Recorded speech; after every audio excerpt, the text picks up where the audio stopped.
an honorary OSA member, which is, if those of you who don't know what that is, it's every once in a while the OSA bequeaths permanent membership on somebody who is so iconic in the field that they've earned that distinction. Also from SPIE Gold Medal and other awards. And he's been very actively involved in the governance of both the OSA and the SPIE, and was OSA president back in '92, and served on many of their committees to help with the mission of those organizations, and also with the IEEE. He's been extremely successful not only in academics but in the business world, and was the president of 3 different companies, all of which did very well, and has served on the boards of a number of very successful companies as well, and he's highly sought after for some unsuccessful ones too. Unsuccessful. we won't talk about that. And as I said, an icon in the field of optics. I and I think a lot of folks in our field have had the pleasure of learning from Joe's very famous book that was recognized with awards on Fourier optics, and it really became the Bible for those of us growing up in the field of optics. And so thank you personally, Joe, for that, because I poured through that book and used it in lots of my work. Here at the Lyon College of Optical Sciences, we've been really, really fortunate for Joe's generosity too, with his wife Han Mai. They've contributed in a number of ways, most prominently creating a graduate PhD photo scholarship that's awarded every year to a student, covering their stipend, and as part of that package we cover tuition as well. And then very recently, about this time last year, we announced that Joe and Han Mai were creating an endowed chair. And so we are now in the middle of the search for that position. There's still time to apply if anybody wants to. But Hong Hua, one of our faculty, is leading that, and she's doing an extraordinary job. So I look forward to having some amazing new people here at the college, one of whom will be the Joe and Han Mai Goodman Endowed Chair. So thank you, Joe, for that. And Joe's going to give us a talk on lessons he's learned in optics. And he's got luck in red, and I'm told that it might stay red. Might turn blue, I don't know. This is a Mac. It's a MacBook Pro, it's the same thing. Anyway, let's welcome Joe Goodman.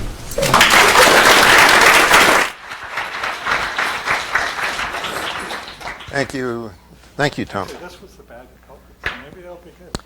Hope so. Well, I hope you can all hear me. Just let me know if you can't. I'm trying to speak up so everybody can hear.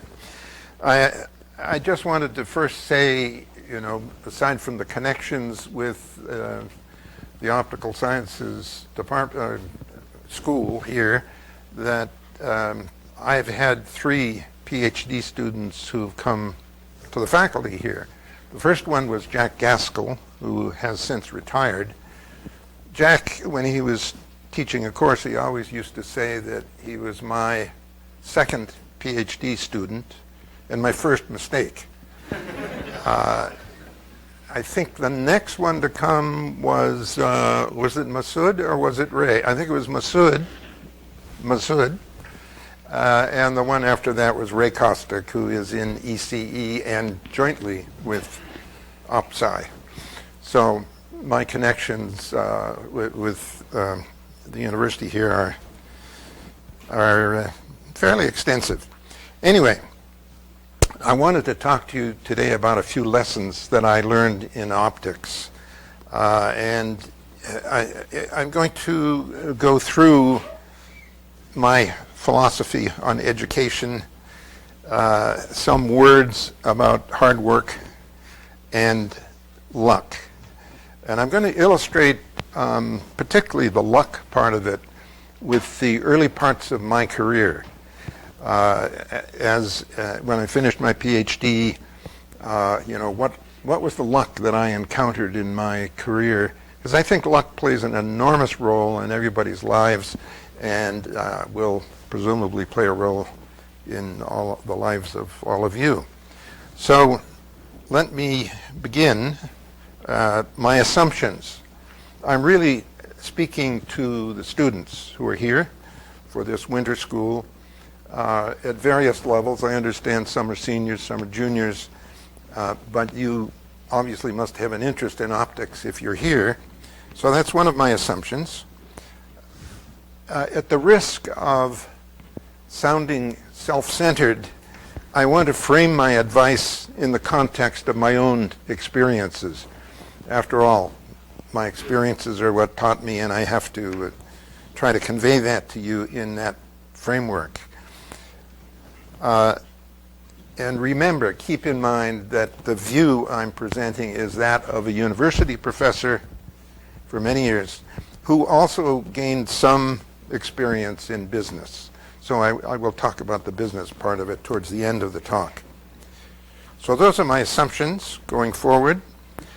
And I want to, first of all, tell you my educational philosophy. It's a little late for those of you who are seniors or juniors, but I'll tell you anyway. I'm in favor of getting the broadest education you can possibly get. I would say it's very helpful in your career later on for several reasons. One of which is if your education is broad enough, it helps you change fields when the time comes for that you want to change fields. And my philosophy is at the pre-BS level, in addition to physics and math, you should take advantage of what your university has to offer in other fields, liberal arts. Put as much of that in as you can fit in without sacrificing your education in physics and math. Pursue what interests you and get just enough physics and math to get into graduate school here.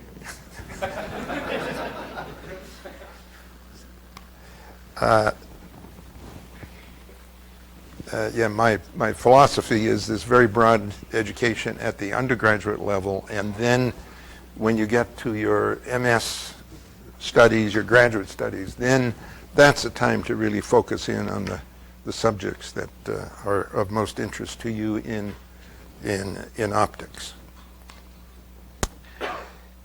So if you think that eventually you would like to lead a fairly large group in a large company, or if you contemplate an academic career, then I highly recommend going on for the PhD after your master's degree. You don't need that if these are not your aspirations. Let me talk about perspiration. Hard work can accomplish a lot. Hard work can make up for any deficiencies you have in your background, if you don't have a photographic memory like some people have, if you work hard, you can make up for that. And I would also mention that you can learn things throughout your professional life. You don't have to stop learning when you leave your educational experience. There are plenty of short courses, plenty of web material to let you learn just about anything. So keep that in mind. Remember, if you enjoy what you're doing, it doesn't seem like work.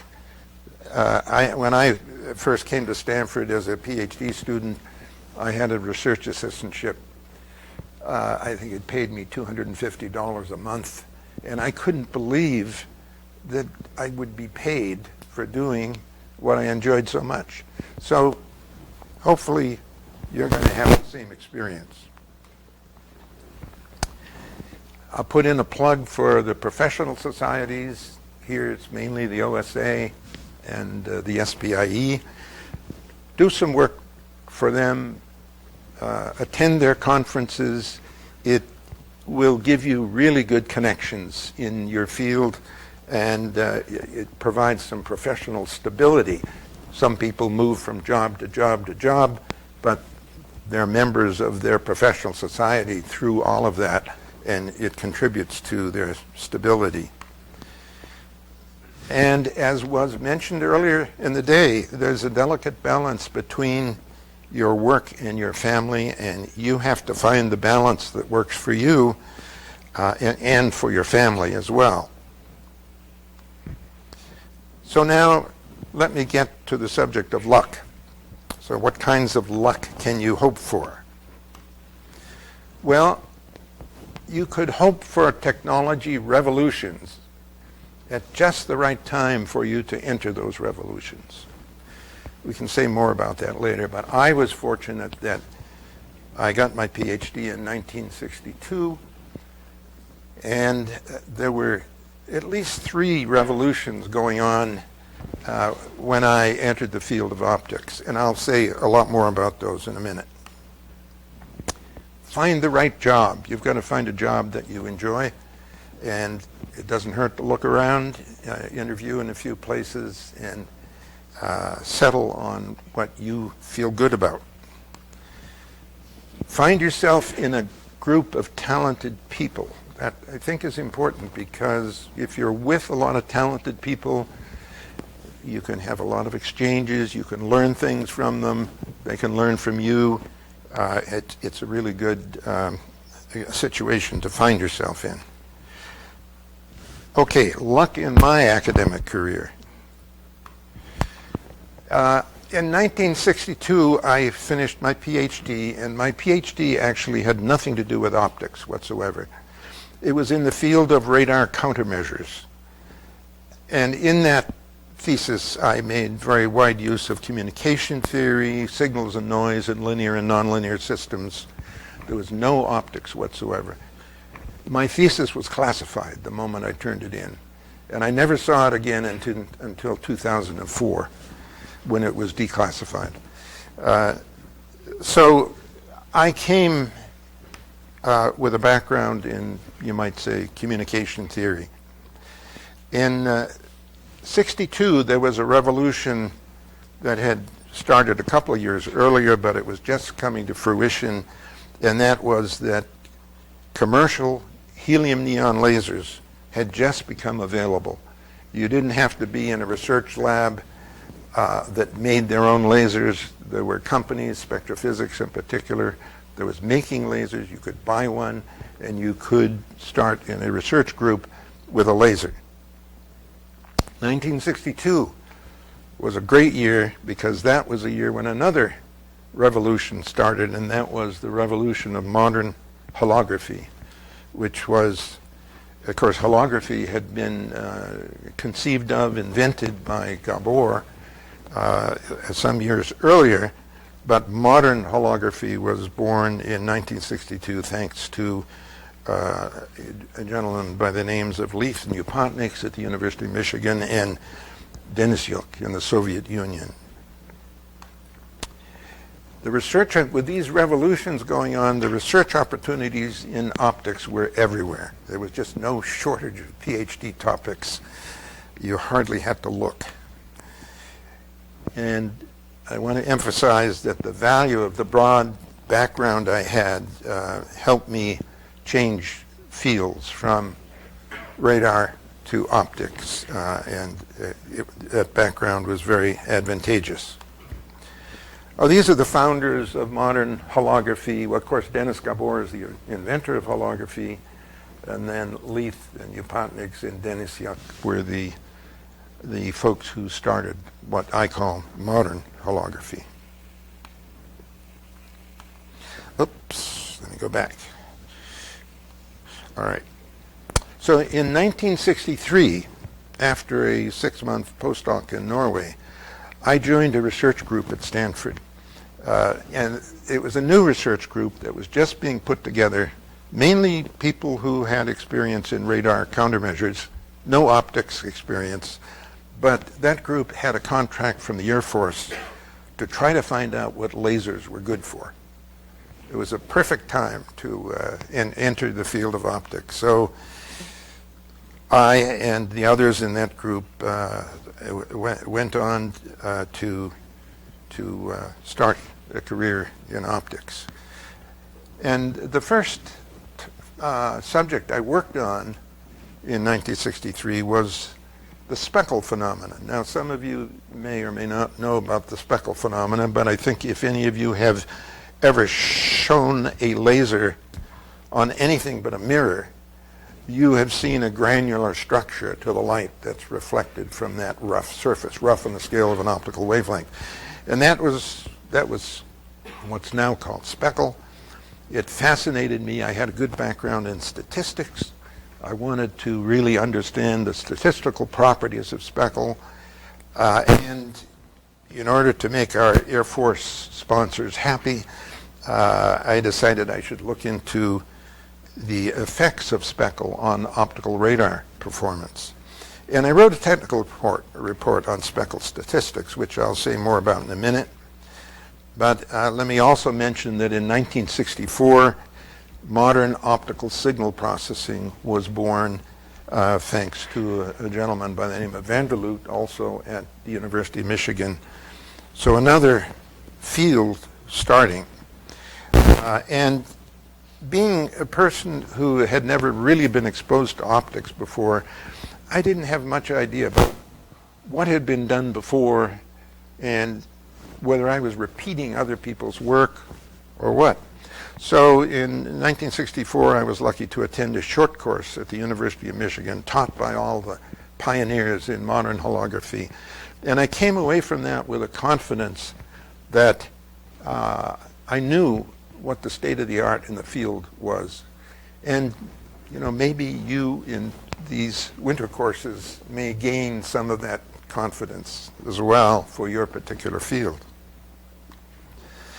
This was my first work that I wrote up, a technical report in December 1963. And you notice the title is Statistical Properties of Laser Sparkle Patterns. You notice that we use the word sparkle, not speckle. And that's because the word speckle hadn't been born yet to describe this phenomenon. But as a young researcher, and particularly in a group that was new to optics, I didn't have confidence that what I had done was worthy of publication. If I had published that work in 1963, we wouldn't call it Speckle today. We would call it Sparkle. So this was the first work that I was engaged in optics. And it's hard for you to imagine, I think, how difficult it was in those days to figure out what had been done earlier on a subject of your interest. Nowadays, it's really easy. You go to Google Scholar and you can find more than you wanted to know about what's been done on any particular subject. But, excuse me, in 1963 it was much harder to figure out what the related work might have been previously. I eventually published a derivative of that report in a paper on the effects of Speckle on optical radar, but it wasn't until 1965. And by that time it was Speckle, not Sparkle. A lesson, my mistake. Don't undervalue your work. But word of advice, if you do some research early in your career that you think is worthy of publication, get advice from your advisor or from a mentor whose opinion you trust. You see, I was working in a group with people who had never been in optics. I had no optics mentor to tell me whether my work was good or bad or done previously or not done previously. But that's a pretty unusual situation to be in a group where no one will know what you've done is relevant and worthy of publication. If your advisor thinks the work is worth publishing, don't hesitate to submit it. Write it up and let your advisor critique it. And he or she will probably improve it through that critique. There are lots of journals in which you can publish. Choose one where you think your work will be most appreciated. more luck. In 1965, I was given a chance to teach a course on Fourier optics at Stanford. Even though I wasn't on the faculty, I was a research associate at that time. And I started writing class notes, since there was no text on this subject at the time. And the point I want to make here is there is no better way to learn a subject than to teach it. That's really the best way. You've got to try to explain it to others. You'll find there are things that you don't understand, and you have to do some work to understand them and explain them. And teaching is a great experience. Another revolution, which you may not be aware of, but in 1965, Cooley and Tukey at IBM published a paper on what's called the fast Fourier transform, a new way of computing Fourier transforms that was much faster than the traditional brute force way. A little side note, Tukey and another group later did a historical study and discovered that Gauss had actually known this technique centuries earlier. But the signal processing community didn't know about it until this paper was published, and it had a tremendous impact both on image processing and on optics. So it was indeed the start of a revolution.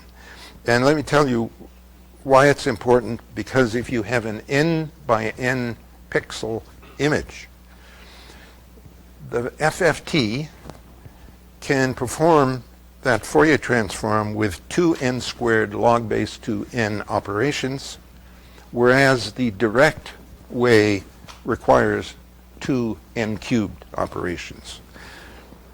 And there's a big difference between those two numbers, which I'll say more about in a minute. But I want to continue with these revolutions that were happening. In 1967, a couple of people at IBM, Lohmann and Paris, published the first paper on computer-generated holograms. Now, computer-generated holograms are kind of miraculous in a way, because you can create a 3D object in your mind, and you can create a hologram numerically from that object. You create a model for the object that you're envisioning, a 3D model.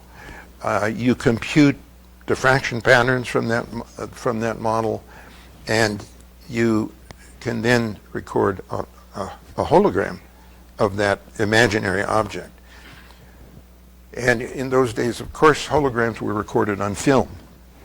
We'll come back to that topic a little later.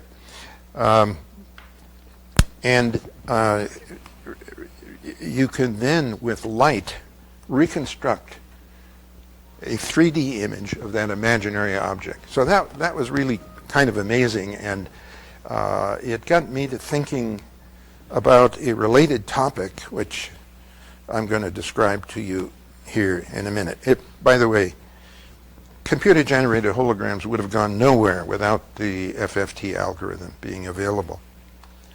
So I started to think about whether it might be possible not only, well, I thought maybe it would be possible to detect a hologram electronically, if it was a simple enough hologram, and then to reconstruct the image digitally, presumably plane by plane. If I wanted to look at one plane through the object, I'd do one digital manipulation. If I wanted to look at another plane, I'd do another digital manipulation. The only related ideas at that time were that some people at Bell Labs had detected a hologram on a Vidicon. So they'd actually electronically detected a hologram already. But then they photographed that display and illuminated the resulting transparency with light and recreated an image. So it was sort of half of what I was envisioning, but they had not actually created the images using a digital computer. So My idea was different. I wanted to reconstruct the image from an electronically detected hologram digitally. So there is actually the hologram that was recorded. In those days, we did not have CCD detector arrays. We didn't have CMOS detector arrays. We had Vidicons. And this detector was a low-quality Vidicon with the lens assembly removed so that you just had the sensor there exposed to coherent light to record the hologram. Now you see some coarse fringes there, and those actually have nothing to do with the hologram at all. They come from second reflections from a glass plate that is on the top of the sensor in the Vidicon. The fringes that lead to a holographic image are too fine for you to see in this picture. The hologram was of a type that we call a lensless Fourier transform hologram, which you don't need to know the details of, but the significance is you only have to do a Fourier transform of the hologram to get the images. You Fourier transform the hologram and you take the squared magnitude to get intensity, and there's the image. So the object was actually a photographic transparency of the transparent letter P illuminated through a diffuser to spread the light. This is actually an optical reconstruction of the object done by recording a picture of the electronically detected hologram and reconstructing the image optically, as the previous folks at Bell Labs had done. This is an optical reconstruction.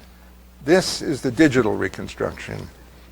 You can see Speckle in the image here quite clearly. And I will also point out that you can see the effect of those coarse fringes, low frequency fringes right here. That's from the second reflections from the glass plate.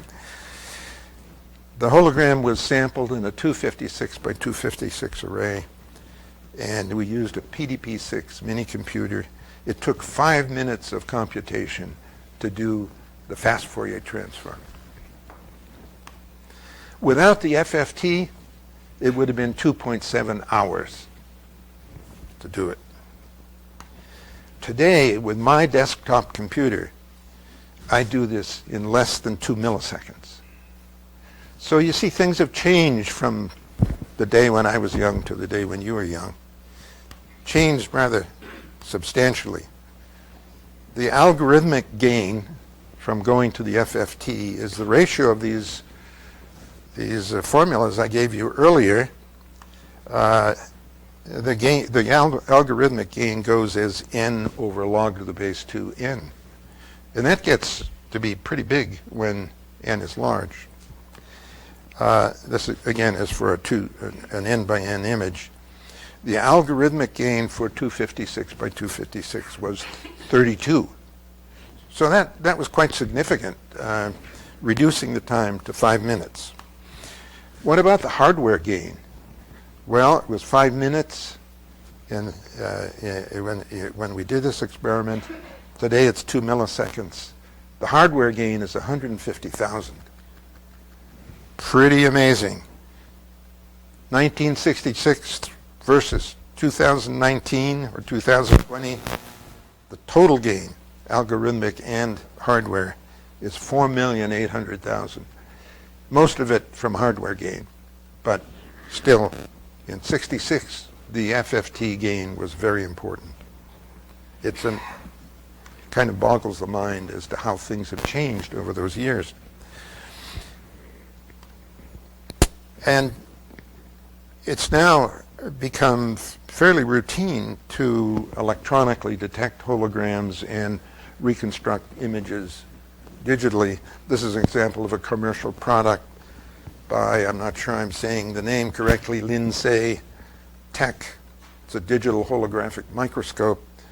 It's used to measure roughness of implantable prostheses, and it uses electronic detection of holograms and digital calculation of images. Now, that shows you how important this revolution of the FFT was in my career. I want now to tell you a little bit about another piece of work that we did in 1968 that I thought was really important, but turned out not to be referenced very often, with the message that don't be discouraged if your initial works don't gain wide citations.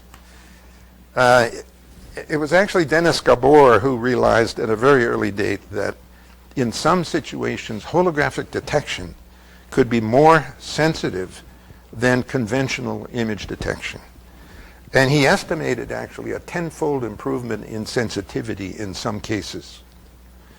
So I was really interested in this. You know, the idea behind it is that if you have a very weak object wave, but you have a very strong reference wave, and you interfere them to make a hologram, the interference process essentially boosts the strength of the fringes caused by the object and reference interference. That strong reference wave increases the visibility of these fringes. And it's very much analogous to heterodyne detection in photonics with a very strong local oscillator. As with heterodyne detection, holographic detection in that situation can approach the quantum limit of sensitivity. And we did experiments in 1968 actually using plus X film, which probably doesn't even exist today, trying to see if we could actually observe this kind of sensitivity gain. So I'm showing you a few images here. This was a kind of a bar chart that we devised. And across the top here, you're seeing conventionally formed images with different numbers of photons per resolution cell in the image. So here on the left, we have a conventionally recorded image with 9,000 photons per resolution cell. So that's really quite a quite good image for this object. And here we reduce the strength of the object illumination until by a factor of 2. So we have 4,500 photons per resolution cell. And here we reduce it further. We have 3,000 photons per resolution cell. We also recorded one with 900 photons per resolution cell. But when we submitted the paper to JOSA, they said it couldn't be printed. It was too feeble. This is the holographic image with 90 photons per resolution cell. And you can see the traces of the fringes here and the fringes here. And so really Gabor's guess of a factor of 10 of sensitivity was not far off. That was a pretty good guess. I thought this was a really important discovery, but by the way, it holds for electronic detection of holograms too, so it's still relevant even though we don't use film. I thought it was really an important fact that holographic detection could approach the quantum limit of sensitivity. But Google Scholar says that in more than 40 years, this paper has been cited 22 times. And I have some papers that have never been cited. So don't be discouraged if your work initially doesn't receive all the recognition you think it deserves. That's the message there. Don't be discouraged. More luck.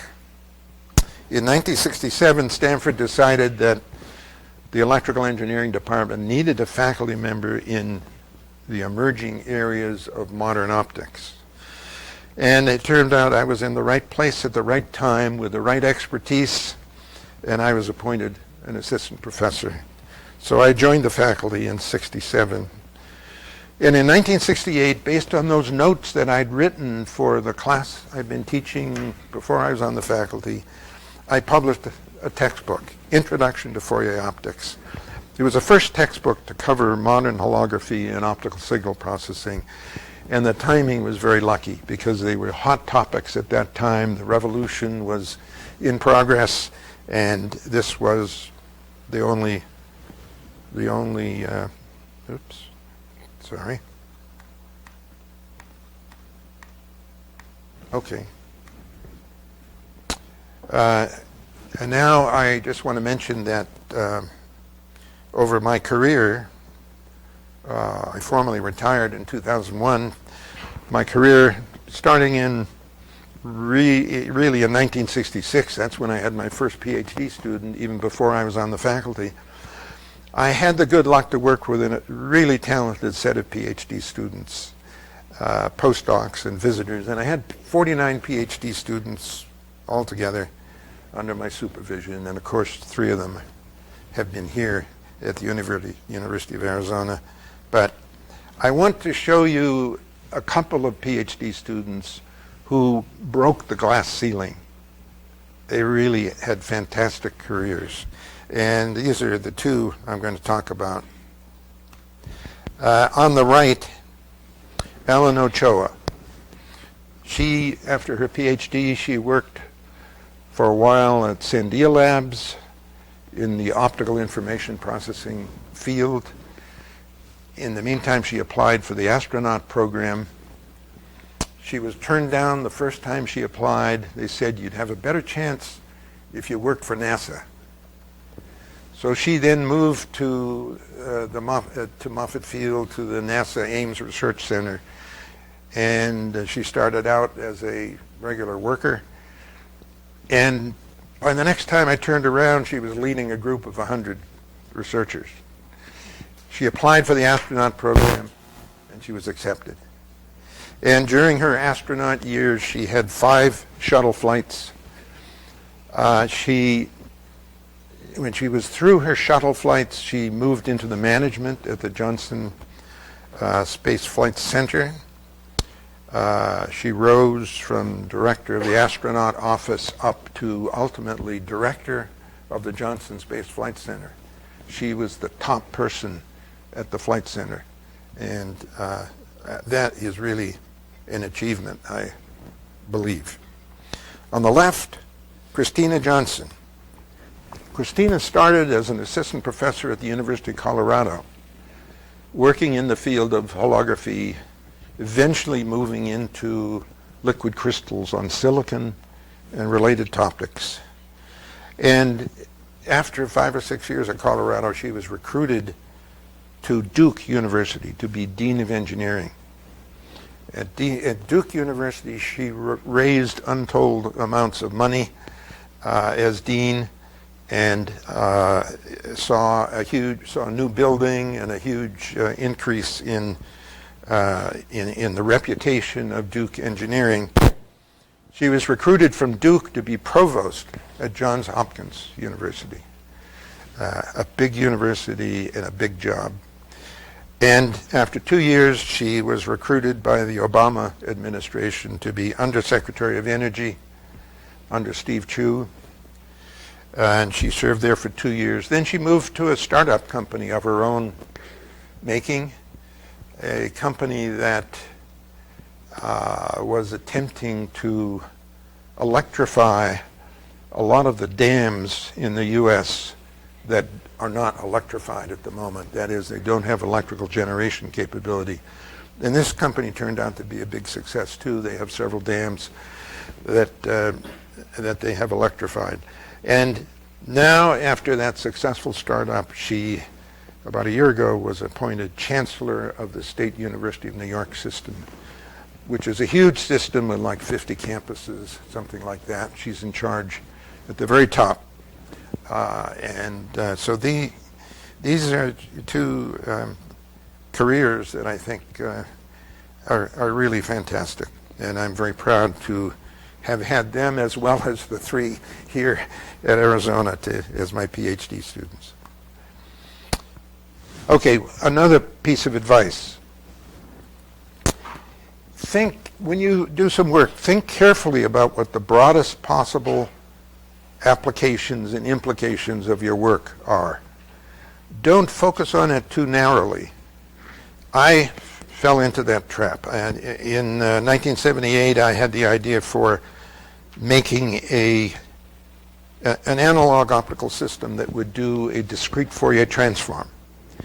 And the system is as shown in this slide. You have a series of mutually incoherent sources here. You have a mask with columns and rows that encode the factors that you must apply to perform a discrete Fourier transform. The sources are spread vertically over a column. Each source illuminates a different column. And then the detectors are over here, and the optics sums across the rows. So each detector sees a sum across the rows. And this, I did realize, while it was a discrete Fourier transform operator, it was also a matrix vector multiplier, but I didn't think enough about what the applications of this might be. Stanford tried to convince some of the companies making special purpose Fourier transform hardware that they ought to be interested in a patent on this idea, and nobody was interested. There are many other applications of that kind of architecture that I just didn't think through. Some people used it to implement artificial neural networks with this analog system. Other people used programmable masks. In other words, instead of being a fixed mask, the mask had programmable windows. And they made switching devices for this, for fiber optic systems. So once you have an idea, be sure to explore in your mind all the potential applications, all the potential implications, and that's a lesson I learned the hard way. Now I want to talk just briefly about my business experience. You know, I sort of grew up in the entrepreneurial DNA of Stanford. It was founded by an entrepreneur, Leland Stanford. He was a California railroad tycoon, one of 4 owners of the Central Pacific Railroad, and he was a governor of California and a senator. And he and his wife founded this university in memory of his only son, Leland Stanford Jr., who died on a European trip at the age of 15. So Stanford himself was an entrepreneur, and Stanford has a long history of entrepreneurial spin-offs. And Arizona, likewise, has entrepreneurial spin-offs. But, you know, Stanford, I think, sort of led the way in this, initially anyway. The Stanford administration regularly grants leaves of absence to faculty and students to found startup companies and get involved in startup companies. So I just want to mention a few of the past Stanford spin-offs. Sun Microsystems was founded by staff members at Stanford.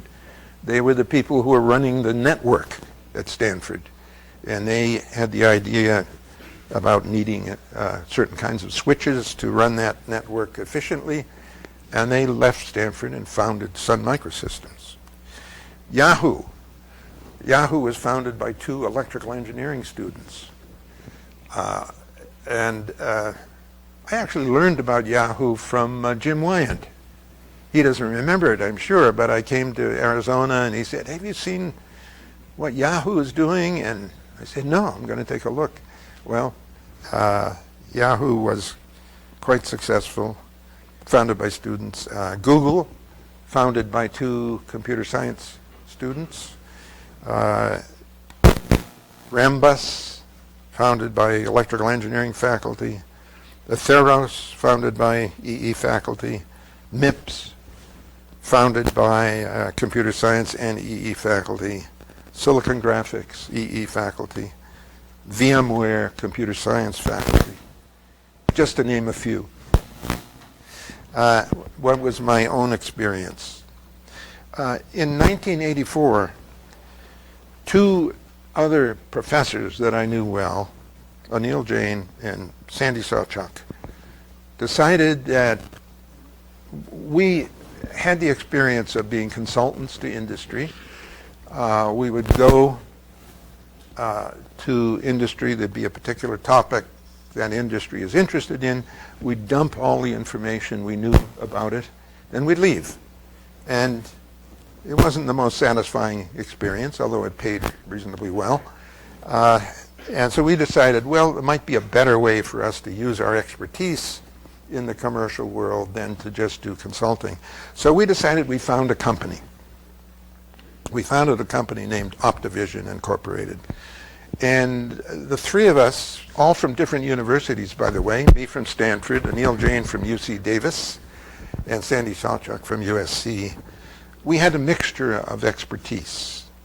I regarded my expertise as being in photonics, Anil Jain expertise in image processing, digital image processing and image compression, and Sandy Sawchuk with expertise in both of those areas. So we founded a company not really knowing what we were going to do. And the first thing we did was we visited a lot of venture capitalists. There are lots of venture capitalists in Silicon Valley. We must have seen lots of them. And we wondered, we asked them, here's our expertise. What do you think we ought to do to make use of this expertise? And they had no ideas. VCs do not generate ideas. They respond to ideas. They don't create ideas. So that's a message to keep in mind.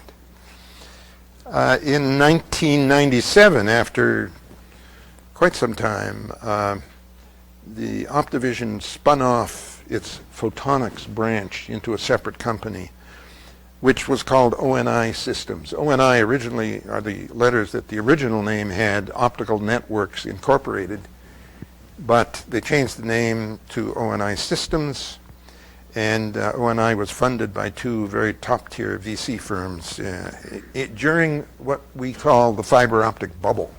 Those who work in fiber optics remember the fiber optic bubble, and it really was a bubble, but it was founded. In those days, VCs would invest in anything that had to do with photonics, essentially, as long as it had some level of sense to it. Also in 1997, I was invited to join the board of directors of a company called E-Tech Dynamics, which was a company very rapidly growing, making photonic components. And it's interesting, serving on the board there, they had a great management team, but serving on the board, in board meetings, we never asked, how can we generate more sales? We always asked, how can we fill all the orders we have? This was the photonics bubble. In 1999, E-Tech Dynamics had an IPO, and it was subsequently bought by JDS Uniphase, but that was a couple of years later, as I recall. And in 2000, ONI Systems had an IPO, and it was subsequently bought by Ciena, or merged with Ciena, I guess you'd say. So that was my business experience. I benefited from interacting with some really good management people. Engineers being CEOs in some cases is not such a great idea, but people who've had experience taking companies public and so forth, they are much better qualified for that. Okay, so now my last words of advice. Don't leave your pursuit of an academic degree to start a company. 9 out of 10 such startups fail. Get your degree first. That's my advice. the chances that you'll be the next Bill Gates, Sergey Brin, Larry Page, or Jerry Yang are very slim. But give it a try after you get your degree. Okay, I do have a slide here where I forecast what are the hot topics in optics today. And I like your list much better, actually. I have only 3 items on my list. Fields where there's a great opportunity for innovation and where there are many unanswered questions. I got 3 of them, actually. Meta-optics, nano-optics, optical things at the scale, sub-wavelength scale. That's a really great field, I think. Quantum optics, a very hot topic, well covered here, I think, already. And biomedical optics. And I put that in red. And why did I put it in red? Because for me, with my background, that would be the most natural one for me to move into.